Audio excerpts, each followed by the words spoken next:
The office of Sterling Heights Tower was silent at midnight, the kind of silence that made the hum of air vents sound like whispers.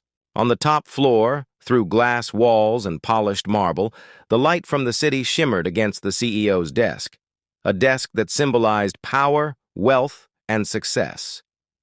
Yet that night, beneath the glow of the city, a woman in a faded janitorial uniform quietly swept the floor, her movements careful, almost reverent, as if she were afraid to disturb the air that powerful people breathed. Her name was Maria Evans, 32 years old, single mother, and a woman carrying the weight of 2 lives on her weary shoulders.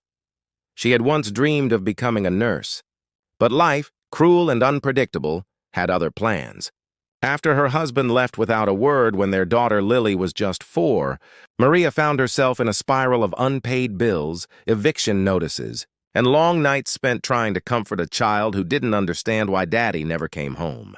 She worked 2 jobs now, one at a diner by day and one as a night cleaner for Sterling Enterprises. The latter paid better, though it came with humiliation.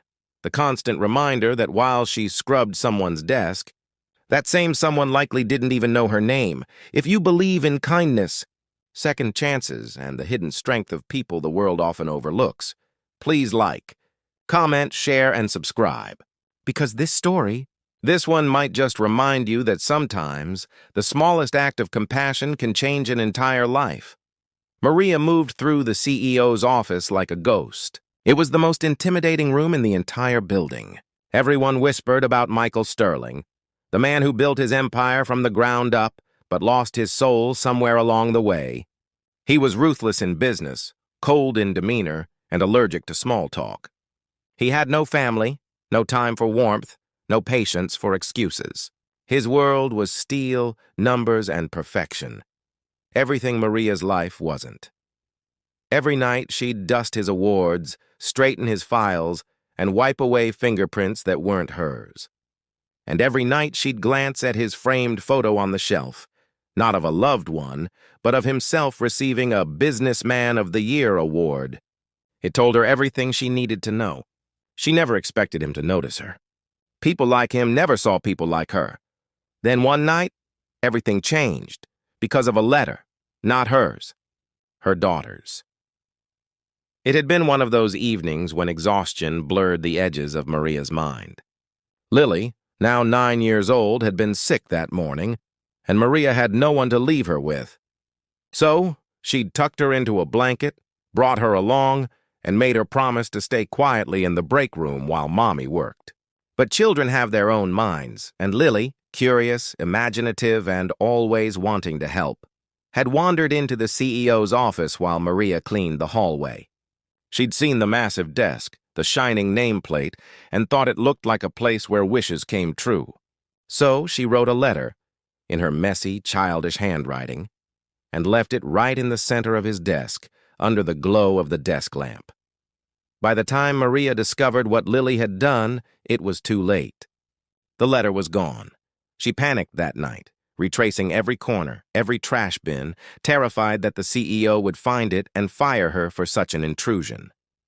But there was no trace. She prayed he hadn't seen it. The next morning, Michael Sterling walked into his office as usual. Sharp suit, black tie, his mind already racing through figures and meetings. He wasn't the type to notice little things, but the small folded piece of pink paper sitting in the middle of his desk caught his eye. For a moment he thought it was a note from his secretary until he opened it. "Dear Mr. CEO," it began in uneven handwriting. "My name is Lily. My mom cleans your office.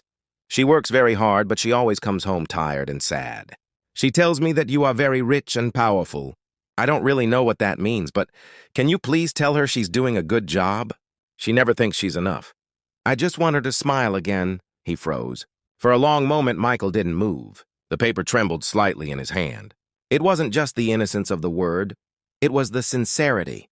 The quiet plea of a child who loved her mother more than anything. Something stirred in him, something he hadn't felt in years.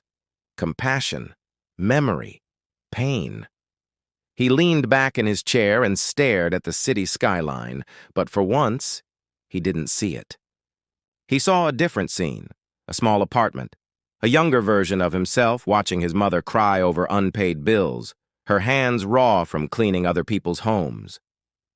He had promised himself then that he would never be poor again, that he would never feel powerless. And he hadn't. But somewhere along the way, he had stopped seeing people like her, like his own mother, as people at all. He folded the letter carefully and placed it in his suit pocket. The next few days, Maria noticed strange things. A gift card left anonymously in the janitor's supply room, a note from management announcing a small raise for overnight staff, new cleaning equipment that made her work easier. She had no idea why. All she knew was that for the first time in years, her load felt a little lighter. Then, one Friday night, Michael stayed late. It wasn't a coincidence. He wanted to see her, the woman whose child had unknowingly reopened the part of him he'd locked away.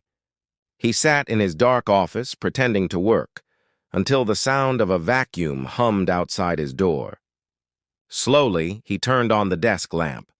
When Maria walked in and saw him there, her heart nearly stopped. She dropped her cleaning cloth. "Oh, I'm so sorry, sir. I didn't know." But he simply said, "It's all right. You can continue." Her hands shook as she resumed her work, every movement careful, as if she might break something invisible. She kept her eyes down, but he watched her quietly. The exhaustion in her posture, the quiet dignity in her silence. When she turned to leave, he spoke again. "Your daughter's name is Lily, isn't it?" Maria froze. The room felt suddenly too small. "Yes, sir," she whispered, terrified. "Please, I can explain." "She didn't mean—" He held up a hand. "It's all right." I read her letter. Tears welled instantly in her eyes. "I'm so sorry, sir." "I'll take responsibility. Please don't fire me." "She was just—" He interrupted gently. "She's a wonderful girl." Maria blinked, confused. "What?" "She reminded me," he said slowly, "that some of the hardest working people in this building never sit behind a desk." She didn't know what to say. For the first time since she'd met him, or rather since she'd known of him, his voice carried warmth. He told her he'd been thinking about her situation and asked if she'd ever considered a different role, maybe something better suited to her potential. She thought it was a joke at first, but he wasn't smiling. Over the next few weeks, everything began to shift. Michael personally arranged for her to receive training as an administrative assistant. He ensured her hours were adjusted so she could be home when Lily got out of school. When she tried to thank him, he said only, "Thank your daughter. She reminded me what success is supposed to mean." For the first time in years, Maria began to dream again. Her hands no longer bled from bleach. She started dressing differently, holding her head higher. Lily noticed first. "Mommy, you smile now," she said one morning. And Maria realized she did, without forcing it. Michael, too, changed. The office staff whispered about how the CEO had grown kinder, how he started knowing people's names, even remembering birthdays. He'd been touched in a way no profit margin could measure. He often found himself rereading Lily's letter late at night, keeping it tucked in his wallet as a reminder. Months later, on Christmas Eve, Maria received a letter of her own. It was from the HR department, signed by Michael. It said she'd been promoted permanently, with full benefits and tuition assistance if she ever wanted to finish her nursing degree. She cried silently in the break room, clutching the paper like a miracle. The next morning, she brought a small homemade card to the CEO's office. Lily had drawn it, two stick figures holding hands beside a desk with the words, "Thank you, Mr. CEO," written in bright crayon. She left it on his desk, just as Lily had done with the first letter months ago. When Michael found it, he smiled for the first time in years. A genuine, unguarded smile that reached his eyes. He placed it beside his awards and whispered to the empty room, "You're welcome, kid. Sometimes miracles don't come wrapped in fortune or fame. Sometimes they come in the shape of a child's handwriting, or the tired smile of a mother who refuses to give up. And sometimes the people who seem the farthest apart, a CEO and a cleaner, turn out to be bound by the same simple truth. We all just want to be seen, and loved and told that we're enough. If this story touched your heart, please like, share, and subscribe to our channel. It helps us spread more stories of hope, kindness, and second chances. And before you go, we'd love to hear from you. What did this story make you feel? Comment below with one word that captures your emotion right now.